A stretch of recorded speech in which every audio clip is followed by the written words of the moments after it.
Am I the a-hole stories?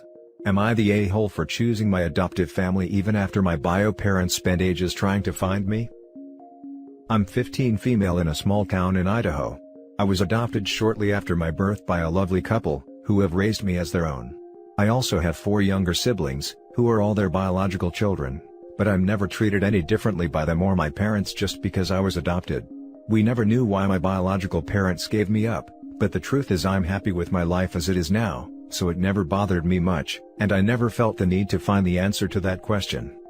Well, after 15 years, my biological parents have found a way to get in touch with me. I don't know how, considering they would have only known my first name and not my last, but I guess they had their methods. And yes, I know it's legitimately them because they showed me a baby photo that was nearly identical to one that my parents have. So it's for real. Last month, they proposed the idea of meeting up, and I got the okay from my parents to meet them, which happened last week. They were really nice, took me out for lunch, and we talked about how my life was. And I finally found out why I was given up. I was born in Salt Lake City, Utah, and my parents were both from devout Mormon families. They ended up doing the deed before they were married, which I guess is a big deal in their religion. I don't know, my family isn't religious. But it basically boiled down to them not wanting their families to find out, so they decided to find a way to hide me, and they'd wanted to come back for me once they were married. But, since I had been adopted, they had to jump through a bunch of hoops to figure out who my family was and where I was currently residing, since the place I was adopted from wasn't just going to give them that information. A little creepy, in my opinion. But okay. Well, what I thought was just gonna be a nice lunch, ended up turning into them trying to take me back. Come live with us, we're ready for you now, etc. And I just looked at them dead in the eye and said, no. You may have given birth to me, but you aren't my family. I got bombarded with the guilt trip of, after all we went through to find you? You'd really do this to us? We spent 15 years looking for you, we made a mistake, we'll never do this to you again. But I still stood my ground, said no, and called my dad to come pick me up. On the drive home, I told him everything. And my phone kept blowing up with texts from my biological parents, so I ended up blocking both of their numbers.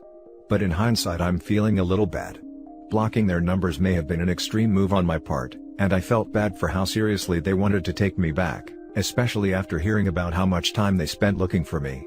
But at the same time, they're practically strangers to me. I don't know. I knew from the start I was staying with my true family, but was I too harsh on my biological parents? Now for the top comments. Not the a-hole at all. I am sorry your biological parents are trying to guilt trip you. They have no right to demand you come live with them, legally they don't either I believe, after one meeting. Legally they don't either I believe. This is entirely correct. Legally, OP is the child of their adoptive parents. The bio parents' legal rights were severed a long time ago. Typically, adopted children are even issued new birth certificates with their adoptive parents' names on it. Yes, I was dropped off with my original birth certificate when my parents gave me up, so that whoever adopted me would know my birthday and given name in case they wanted to change it. Mine didn't, so I still have my birth name. I got issued a new one once I was adopted, and I've never seen the old one, so I never knew my bio parents' names. I do now, they told me when they introduced themselves. It's so weird to me that your biological parents explicitly gave you up for adoption. If they had expressed the desire to wait to get on their feet for a year and then reclaim you, they could have pushed for you to go to foster care instead, and then worked with a social worker to demonstrate they could provide a fit home. Social services will bend over backwards to keep a child with its biological family, if that's a possibility. But given the situation you describe, it sounds like they willingly severed their parental rights right then and there and fully intended for you to be adopted out to someone else. Frankly, I think their narrative that they kept your birth a secret and then gave you up temporarily with the intention of coming back for you later holds no water. Clearly, they happily consented to the adoption, and then started having regrets much later. Maybe once they were established adults, they decided at that point that they wanted you back? Did they have any other biological children? If not, perhaps that's why they came looking for you, because you were their one shot at parenthood? Whatever the case, these people seem very sketchy, and I don't think they're telling you the truth here. Yeah, a lot of comments are pointing out the holes in their story, holes that I didn't bother poking into at the time, because I was still trying to process the entire situation. They do not have any other biological children. We are ready for you now, after all we went through for you. This says it all. They might actually be decent people, but in the end, they let their religion and social stigma rule their life. They made the active choice to give up a child to strangers. You owe them nothing. You can decide what you want to do with them. This isn't a simple, honest mistake, same as cheating isn't just a mistake, for instance. This was a well thought out decision and they paid the price. You seem to have wonderful parents and siblings. They showed you kindness and love. You're right to do the same for them now, to not turn your back on them. Don't feel guilty about anything. You choose to live your life the way you want, just as they chose to live their life to their beliefs, and because of that, giving you up for adoption. You can let them into your life if you want to, but they'll have to accept that they'll never fulfill a parental role. That's a privilege your actual, adoptive parents have earned, not a birthright. You can also decide to cut them out forever. That's entirely your choice and you shouldn't feel guilty about it. Next story is titled, "Am I the a-hole for telling my cousin at least I know my parents wanted me, when she kept making comments about me not being family?" Some backstory: I, female 17, was adopted when I was 3 months old. My cousin, 17 female, is my grandparents' only bio-grandchild, but she seems to be the only one that cares about that. She doesn't like me because I got a full scholarship to a performing arts school and she didn't get accepted, and when my grandpa gave us his cars, I got the better one. We had a family dinner last week and my grandparents asked about my boyfriend. My grandma jokingly asked when we're getting married, because she wants a great-grandchild. I laughed and said it'll be a while, and my cousin cut in and said, they probably want a real great-grandchild anyway. I brushed it off and kept talking to my grandma. When we were about to have dessert, my grandpa realized he forgot to get ice cream and asked me to drive into town and buy some. My cousin made another comment about how she's the only real family member, so she should have gotten the good car. My grandpa told her to shut up and that I got the new car because I helped them out and come to visit them almost every day, and she doesn't. After dessert, my grandpa said we should take my sister, 14, to the backyard and teach her how to drive the golf cart. I agreed and told her I was driving that thing into town to run errands all the time when I was her age. My grandpa then told her maybe if she likes driving it, he'll give it to her. My cousin lost it. She started screeching that it's not fair that we get everything, and we're not even their real family. That pissed me off because she said it in front of my youngest sister, 4, and made her cry, so I snapped at her and said, at least we know our family wanted us. Cousin screamed and stormed off and my sisters got more ice cream. My grandparents think that was hilarious and I was totally in the right. My dad also thinks I'm in the right, but my mom thinks that was mean and I should apologize. So I wanted to know if I was the a-hole. Not the a-hole. How long can she continue to be disrespectful before someone snapped at her? She got what she deserved, and it wasn't like you were overly mean to her. She honestly just sounds spoiled rotten. Just like Joker said, you get what you freaking deserve. Childhood is idolizing Batman, adulthood is realizing the Joker may have a point. Not the a-hole. And good on you, OP. No one has the right to make you feel like you're not part of that family. Your grandparents and parents sound like amazing people. Not the a-hole. Good job for defending your family. Your mom is right, it was mean. It was also justified in the appropriate response to someone who was being deliberately provocative and cruel. Your mom may be like my grandmother, a peacekeeper through and through. Peacekeepers like this can be wonderful to have in families, but they can also rug sweep for the sake of peace, which isn't okay. That said, it sounds like your cousin actually has more of a beef with your grandparents than with you. She's taking it out on you, but it sounds like she resents the strained relationship she has with them and it hurts her to be pushed aside. She may have no one to blame but herself, but that doesn't mean it doesn't hurt her. Honestly, what OP said wasn't even that mean, it was just true. If you adopt a kid you can be 100% sure the adoption wasn't an accident. Sure, I guess it implies something unkind about the cousin, but like, who cares? Not the a-hole.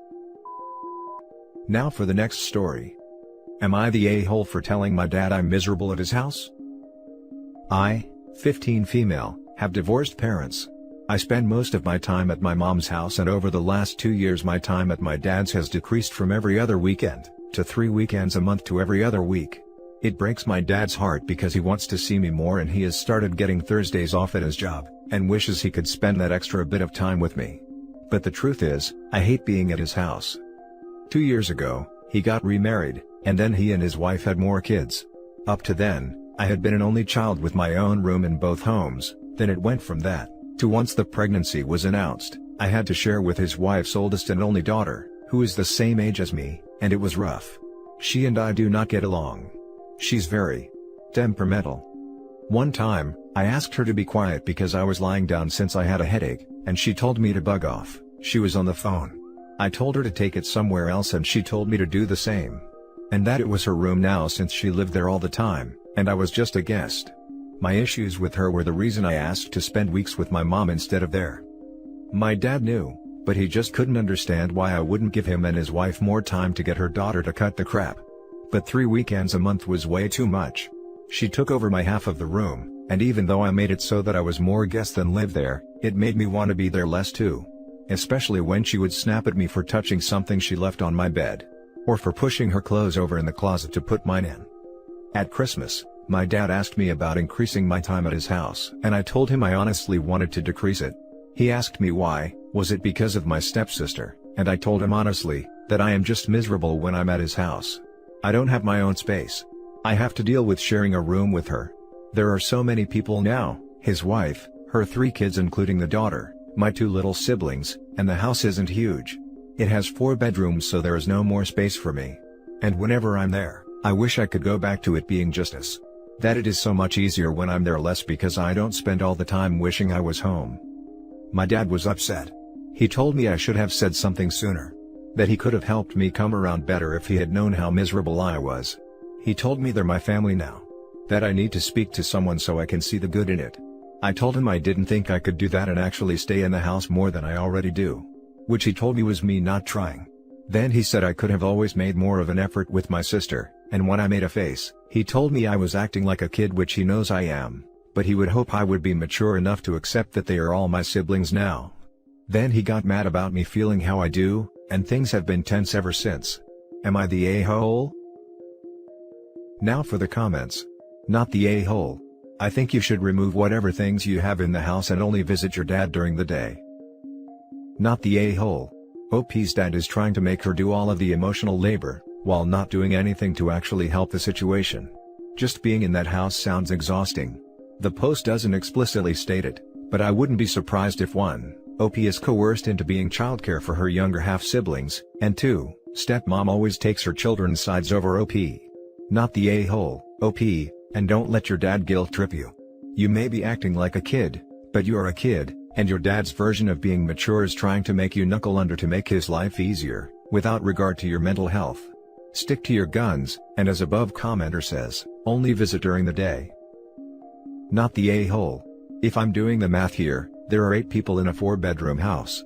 You are being forced to share a room with a rude person not of your choosing. I can't really wrap my head around him not grasping that you might have a problem and feel unwanted in his house after he gave your room away. I would think that is pretty obvious. Honestly, they had no business having more kids when there clearly wasn't room for them. Giving up your room was not a viable option. He made those choices. He needs to grow up and stop blaming you because he's facing the consequences of his choices. Now for last story. Am I the a-hole to telling my wife to stop calling herself a mother? My wife and I have been together for 5 years and married for 3. I'm 26 and she's 25. Before we got together when she was 17, she was with someone else and she got pregnant. She lost that baby at 32 weeks, due to the baby contracting a lung infection and dying. It sucks and is tragic, and she visits the baby's grave every year on the anniversary of its death. I have no problem with that. When people ask if we have any kids, I say no, and she says she had a baby but it passed away. It makes people really uncomfortable, and we've talked about how not everyone needs to know about her dead kid. Our issue arose when yesterday, which was supposed to be her due date, she went and got a tattoo of the baby's handprints and the name she gave it, which she had been talking about for years and I was always reluctant for her to do. It seems kinda trashy, but I don't like tattoos in general, and posted it on Facebook with a big long caption about how, even though she wasn't his earthside mother for long, he taught her so much, and how being his mother was the greatest gift she could ask for. I told her to stop calling herself a mother and posting depressing stuff on Facebook. It was almost a decade ago and she's still holding on to it. What is she going to say when we have kids? That she has this many kids alive and this many dead? She told me I was being an insensitive d-head, and it's no different than if her baby died at 6 months old. She still held it, fed it with her body, loved it and created a space in her world for it. She hasn't talked to me since yesterday and slept in our guest room. I feel like she needs to get over it because it was almost 10 years ago and she's acting like it's fresh. Am I the a-hole? The baby didn't die in utero or was stillborn. It was born, developed a lung infection and died like 5 days after it was born. You're the a-hole. Let me paint a picture for you. At 32 weeks, your wife may have been given the option to induce labor and try to save the preemie baby. That baby very well could have lived. At 32 weeks, if the baby died in utero, your wife packed a bag and went to the hospital to deliver a baby she knew was gone. A nurse would have asked her if she wanted to hold the baby or if she wanted a picture to keep. Depending on the state she lived in, she had to have a birth certificate issued. She had to decide whether to donate, cremate or bury her baby's body. At 32 weeks, that baby had a name. A crib. A car seat. Blankets. Tiny socks. At 32 weeks, even strangers on the street would have asked about her baby and when she was due. Your wife experienced the hardest and most heartbreaking parts of motherhood. Just because her child is no longer with her doesn't mean that she isn't a mother. Edit after reading OP's comments. Your wife delivered her baby, heard their cries, may or may not have been allowed to hold them and saw them whisked away to NICU, then watched her baby die. Would you be so cruel to someone who lost their 2-year-old? Their 10-year-old? Their teenager? Where exactly is the line for you that death becomes legitimate? I'm astounded by how cold you are. Additionally, I think that therapy needs to come into play here. She needs someone to talk to who can help her do some healing. You're the a-hole. Massively. If you're not trolling, I'm not sure how you could possibly think otherwise. 32 weeks is a baby. She lost her baby. You don't get over that. Ever. If you think grief counseling might help her in dealing with that, feel free to suggest it, but demanding she act like it didn't count because her child never drew breath is gobsmackingly cruel and insensitive. 32 weeks isn't a miscarriage. It's either a stillbirth or a baby that died shortly after being born. Many twins are born at 32 to 34 weeks gestation. You're the a-hole. What the hell is wrong with you? And that's it for this video, guys. If you have thoughts to share, leave a comment below. Don't forget to hit like and subscribe if you like this content. I'll catch you in the next one. Good day everyone.